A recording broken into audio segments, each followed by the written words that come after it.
Atul, stay with us. Torrential floods have dealt a massive blow to Nepal's critical infrastructure, destroying 19 bridges and foot crossings and cutting off downstream settlements. The damage to key transit infrastructure along the river corridors initially estimated at 85 million pounds. Around 40 kilometers of primary highway have been washed away, severely disrupting the crucial Kathmandu-China trade route.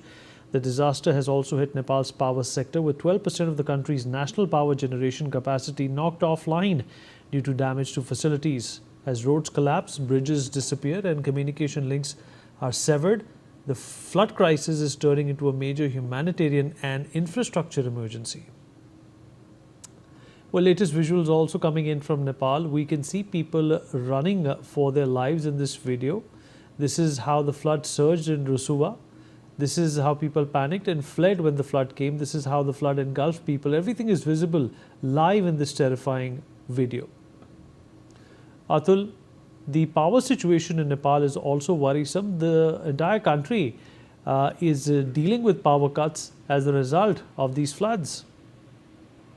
Well, very initially, in fact, when the reports came about flash flood, we got to know that about 11, in fact 13 hydropower projects in the Rasuwa district and around that, all of them located around the Roshikoshi River.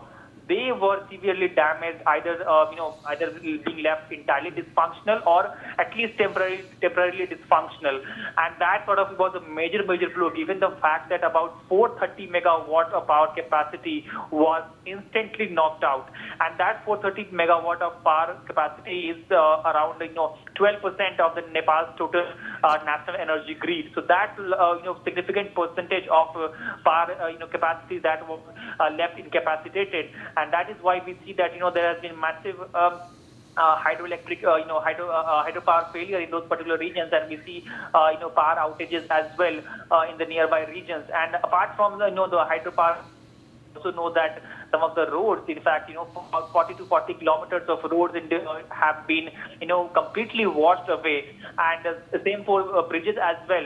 At least 19 to 20 bridges are said to have been, completely wiped away. That also includes the very famous the Friendship Bridge that was sort of inaugurated by the joint the joint construction of India, Nepal, and China.